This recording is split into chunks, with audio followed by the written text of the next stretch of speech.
Hello, my friends. Hello. Welcome back. We got another Guardians daily for you and another win for your Cleveland Guardians last night against the Angels. Much needed. It was a tough one. Ended up being much closer than it really should have been. Obviously, a lot of chances with runners on base and things of that nature through the walks and things of that. Not a ton of hits for your Guardians last night, but they got it done. 3-2 win. Slade Ciccone didn't technically get the win since he only went 4 innings, but he was very good last night. And that's back to back pretty solid starts from Ciccone, kind of the guy we saw towards the end of last season. The main issue for him has been the walks. Not a problem last night.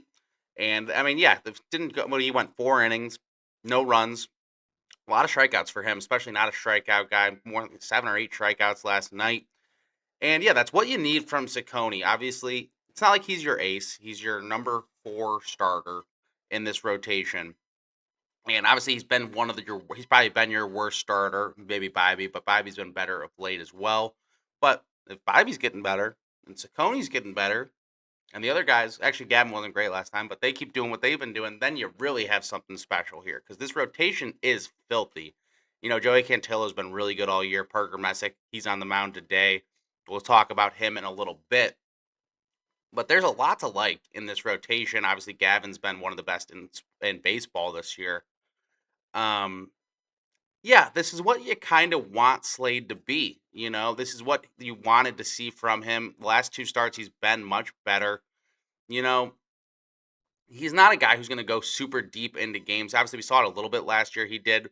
His control is the main thing for Ciccone. Limiting the walks. They showed a stat last night. Obviously, his walks were almost double where they were. He was at 32 walks going into last year.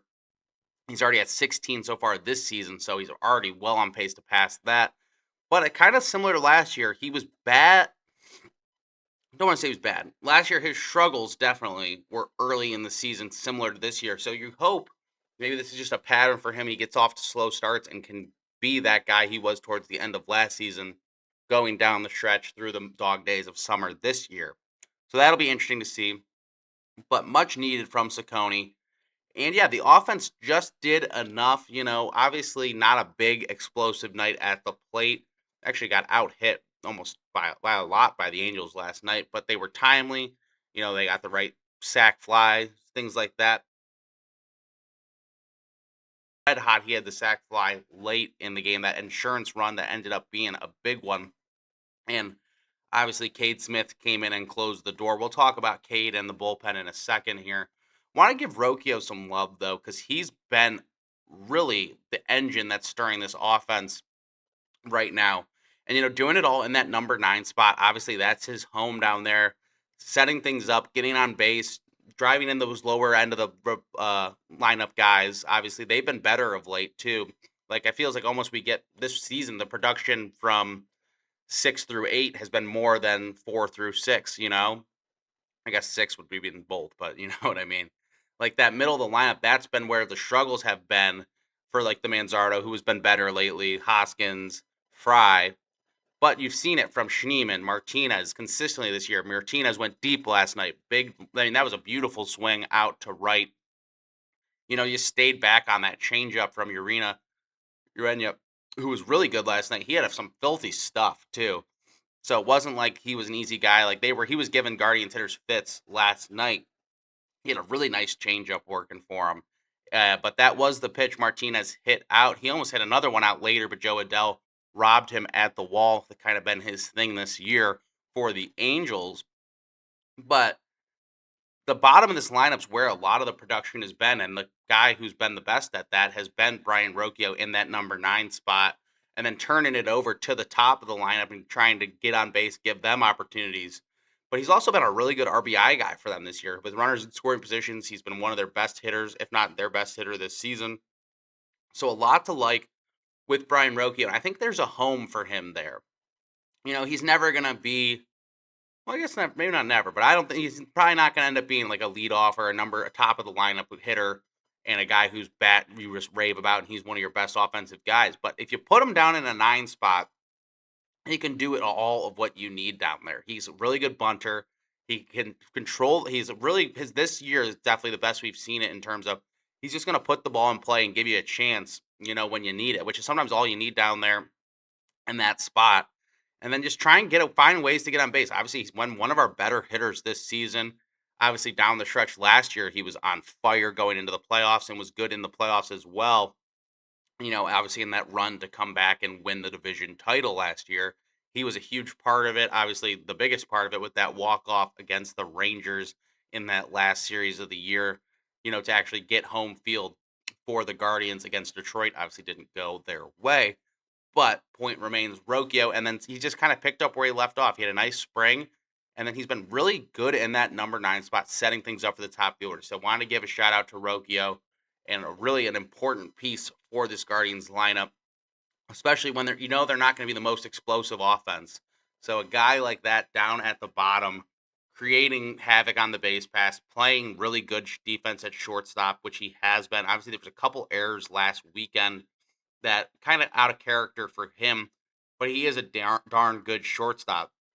And you've kind of seen it from him now on both sides, what he can bring to you. And I think that's his spot. I mean, I don't, the Gabriel Arias thing is kind of closing in. We haven't really gotten any clarity on how that's going to play out. Obviously, he doesn't have any options left, so he's going to be with the team or he's going to be gone. And I don't think he's going to be gone, at least not to start. I think he gives a chance to reacclimate with the ball club.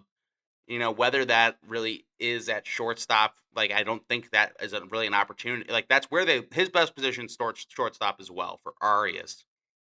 But I don't know if that opportunity is going to be there. Like, do you take consistent everyday appearances away from Rocchio when you know what he is consistently bringing to this lineup? I don't think so.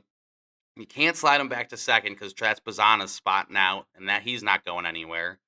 You don't bring him up just to have him up for a month and then get rid of him. Saying he's been awesome lately in terms of getting on base, working walks. I know his numbers are still not flashy, especially for a number 1 pick, but you can eye test it's there for him.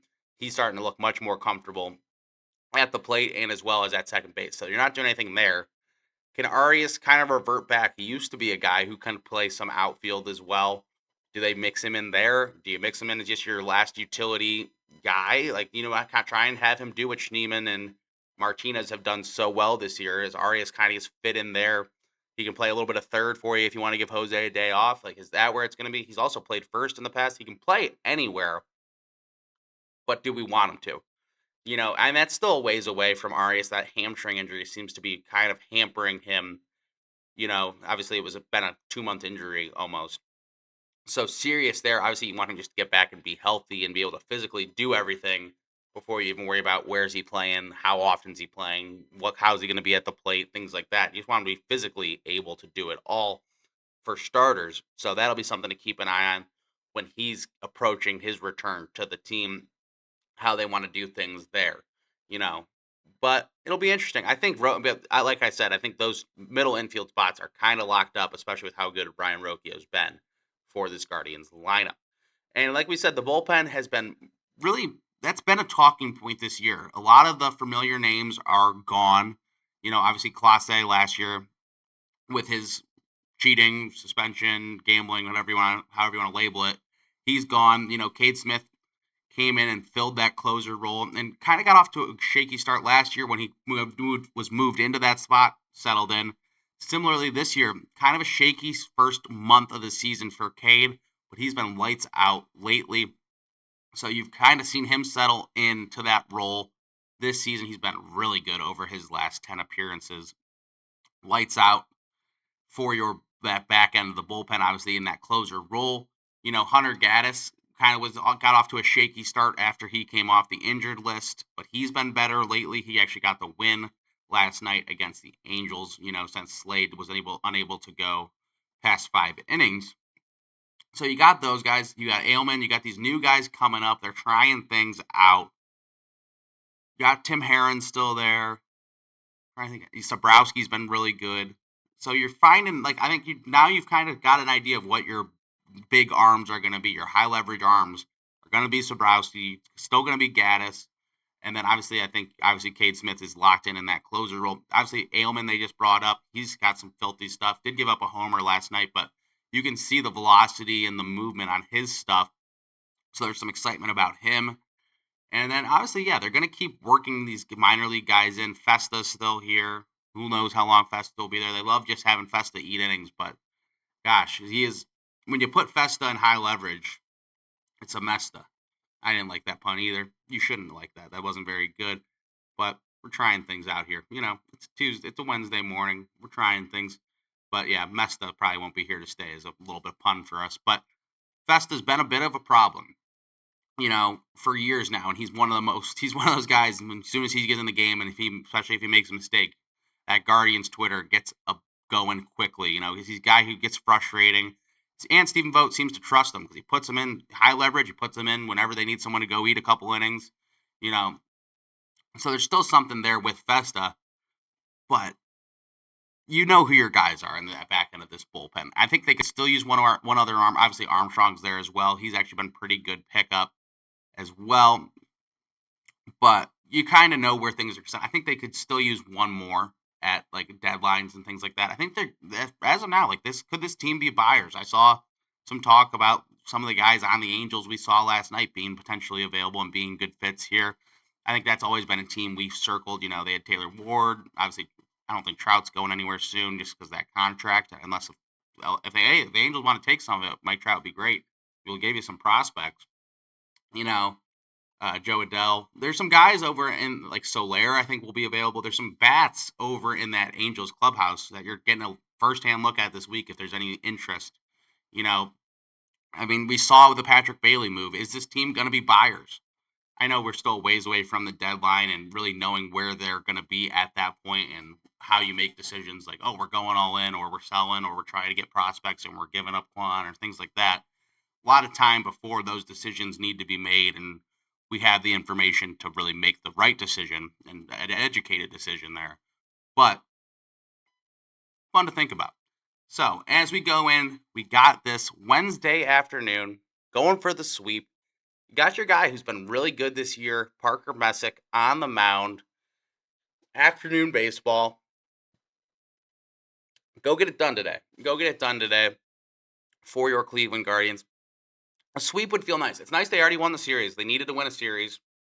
It had been some time, especially after the tough series against the Twins on the weekend. So, big one for your Guardians this afternoon. If you're at work, you're at the office, throw it on in the background. Gonna have it all. We're gonna have a recap for you tomorrow. Hopefully, coming off a nice Cavs win tonight in Detroit. One can only hope. That's where my attention will be tonight. Thankfully, we get to watch Guardians during the day and just cruise right into it. So, gonna be fun. Big day for Cleveland sports. Let's pull it off. And appreciate you tuning in to Guardians Daily, everybody. Thank you.